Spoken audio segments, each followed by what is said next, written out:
Hello there, men, and welcome to the Masculinism Movement channel, a place for men to be men and talk about masculinity and men's issues. I'm your host, Brian Crawl, and today I'm going to be talking to you about female hypocrisy and double standards.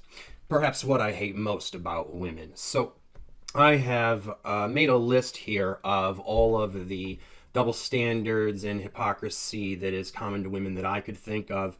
And if any of you out there think of anything else, please add it below. But otherwise, here is what I could come up with. A woman can hit a man, but a man can't hit a woman, even in self-defense when she is attacking him. A woman can beat on a man all she wants and not be thought of as an abuser. But if a man even does so much as pushes her away, she can scream and call him an abuser and call the police on him and even get him charged with assault just for placing his hands upon her in self-defense in order to assert his own boundaries. Men need to ask women sexual consent, but women don't have to ask men theirs. With a woman, no means no, unless she actually means she wants him to keep trying. With a man, if he says no to a woman, she oftentimes sexually shames him or will just sexually assault him and do what she wants anyways. Because with a man, his consent does not count. Any man's sexual interest towards a woman can be construed as sexual harassment if she perceives it. But women are allowed to sexually harass and even assault men, and it isn't considered that. Women are allowed to have emotions, and they will often say that men should too, but they shame us for it when we do, and will say that we are being toxic or crazy or needy or clingy or dramatic or feminine or weak or a pussy or whatever it is they're going to say that is, so negative, the opposite of what you would want to be called as a man. When a woman cries, she expects sympathy, even if she's done something terrible. When a man cries, he's bashed for it, even if something terrible has happened to him. Women say they want a good man who treats them well, but when a man does, they treat him badly and will then hook up with some guy who doesn't treat them well and then will call their friends sluts when they have random hookups or do the same. Women say they don't like drama and mind games, but then engage in them every fucking chance they get. And they'll tell a man not to play games with them, not to play games with their mind, not to play games with their heart if he, is perceived as being even potentially dishonest. Women say that men need to be attracted to them regardless of their physical appearance, and yet they are incredibly superficial when it comes to men's appearance and only go for the most attractive men out there, even if they are not one of the most attractive women out there. Fat women can call themselves BBWs, big, beautiful women.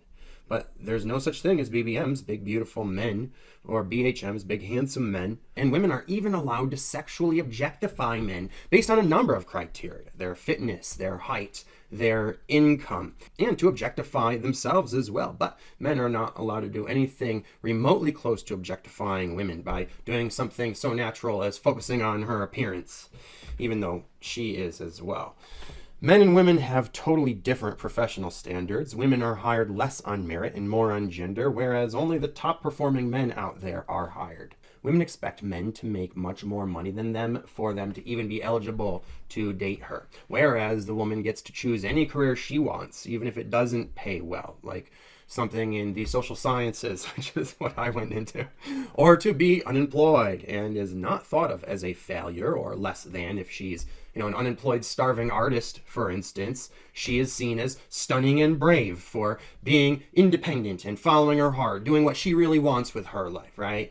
Following her passion and purpose, and it's not her fault that she's not making money, so she shouldn't be looked down upon for it. If anything, it's the patriarchy's fault, right? So she's not thought of as a failure or less than if she's an out-of-work actress, as she would think of a man if he were to do the same. Women often accuse men of being afraid of commitments in order to guilt them into committing themselves to her, which isn't usually even a problem if she's trying to date within her league. Most men within her league are, willing to commit themselves to a girl like her if she's just willing to put in the effort to be a good girlfriend. Even though men's sexual instinct is to be polygamous, men are willing emotionally to commit themselves to life to a woman who proves herself that, she is relationship material. And so when a woman accuses a man of having commitment issues, it's not that he has issues with commitment. It's that he doesn't want to commit himself to her because she's probably trying to date outside of her league, right? And it is actually women who have issues with commitment and attachment. And when they commit themselves to a man, it's not for life. It is just for a while, for a while she feels like it. But if you tell her that she's a commitment phobe, or that she's not honoring her commitments, or that she's the one who has commitment issues, she'll deny it and give you some bullshit about her feelings, which she's ruled by and will trump any commitments she ever makes. In a coupleship, a woman can try to make changes to a man's character and lifestyle, and if he doesn't make them, then he's not being a good partner for her, right? If he does, then he is being a good partner. However, if a man tries to make changes to a woman, he is, quote, taking away her identity and oppressing her with his patriarchal control. And, it doesn't matter if it's just him asking her to not do something unhealthy, like smoking, right? Asking a woman to try to, stop smoking or drink less. It's going to get you accused of being controlling and trying to change her, as if that's a part of her identity or something. And yet women, as a general rule, try to change the men that they're with because they're not with the man for who he is. They're with him because of who they want him to be to her, right? They're in love with the idea of him and what he could be to her ideally. So, women are always trying to change their men, but if you try to even ask her to do something, differently for you or even for her and, have her own best interest in mind, women will accuse you of being controlling and patriarchal. And any problems in the relationship are seen as the man's fault, even when they do originate from the woman. She can always find ways to blame him, and then she can always find people to support her in it. And it doesn't matter if you literally tried to do things differently. Like for instance, one time I had a girlfriend and I was smoking a cigar around her and she ran out of cigarettes. And she asked to puff on my cigar. And I told her, this is not like a cigarette. You're not going to like it. And she is just like, I just need a little more nicotine. I just want to have a puff of it. And I said, okay, you're not going to like it. And she said, well, can I have it? And I'm like, yeah, you can. Just don't inhale. And she's like, what? Don't tell me how to smoke, all right? And I'm like, I'm trying to tell you, you're not supposed to inhale these cigars. And she's just like, whatever. And didn't understand that there was a difference in the tobacco and the strength. So she took a couple of puffs, inhaling, ended up coughing and getting sick to her stomach. And then she got mad at me and said, why didn't you tell me that that was going to happen? And I looked at her, I was like, are you serious? I tried to warn you and you didn't listen. She's like, well, you didn't tell me this was going to happen. And I'm like, are you being serious right now? The fact that she had said something at all, was just crazy. But that is the way that they are. Any problem that happens to them in the relationship is going to be your fault, even if you did what you could have to try to avoid it. And they were the ones taking control of the situation and making the bad choices and taking bad actions that caused the problem and telling you to stop trying to prevent them from doing so. It will still end up being your fault. When a man cheats on his female partner, it's because he is a pig, and rightly so. Cheating is a really fucked up thing to do. You shouldn't commit to someone, give them your word, only to break it, right? That's not very becoming of a man. However, when a woman cheats on her male partner, the same standard should apply, right? Because it's cheating that is bad, not the way that it is done or who it is done by or anything like that.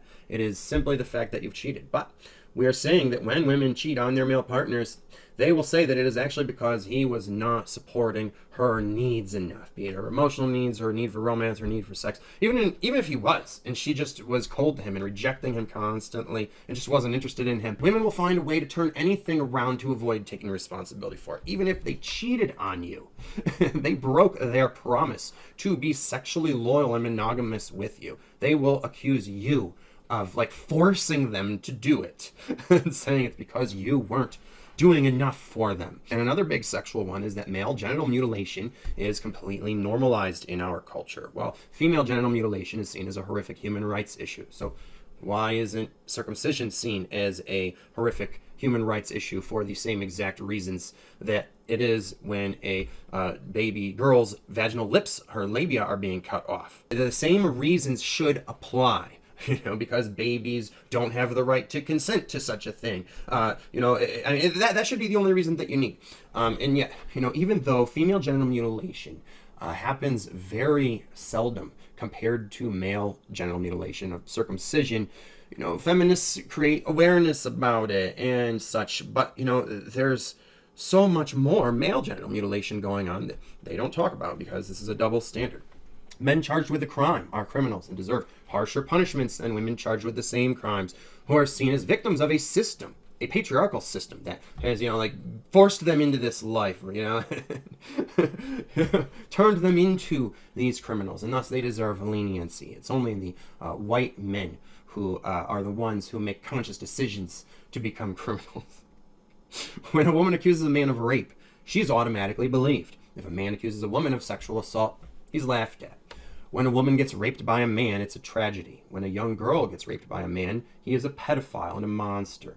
These stories make the news, and the man gets prosecuted harshly, which he should. I mean, I'm not saying that is wrong, but when a woman rapes a young boy, which we are seeing happen kind of routinely these days, it's not called pedophilia. She's not called a child molester. It's not called rape. The news calls it a sexual relationship or something like that. And she is given leniency and doesn't experience any of the harsh punishments that a male would receive if, he was charged with child molestation or, pedophilia or rape.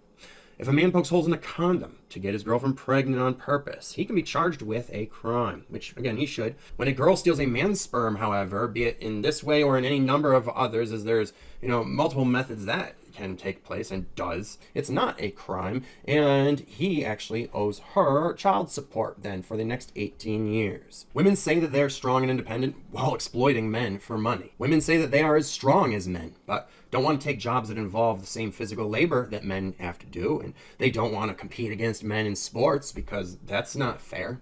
Instead, they say that equality means that women should be getting into the highest paid positions in society based upon their gender, not on merit. And I don't see how any of this is equality. All I see here are more double standards. A man who criticizes a woman as being negative or shaming her or trying to hold her down or, whatever, right? It's oppressive. Or if he criticizes women in general, as I do, he's being bigoted and sexist. If a woman criticizes a man, though, or men in general, she is speaking her truth and being brave for doing so. If a man can't please a woman sexually and make her come multiple times, it's his fault, and he needs to learn how to do so. If a woman can't please a man, however, it is also his fault, and he has erectile dysfunction and isn't a real man. If a woman wants a sex toy or to do something kinky, she's being sexually empowered. If a man does, he's called a perv or a creep. And then when it comes to victimhood, women claim to be the victims of the oppression of the patriarchy, while they victimize and oppress men through their matriarchy. Whenever a woman is disadvantaged in any way, she can play the victim card, declaring to be a victim of circumstance and needing some sort of equity to elevate her above her victimhood and oppression. Anyone who tries to blame her for her situation and say that she is not a victim of circumstance but is actually a victim of her own bad choices is then accused of victim blaming, which is unfair and oppressive to her.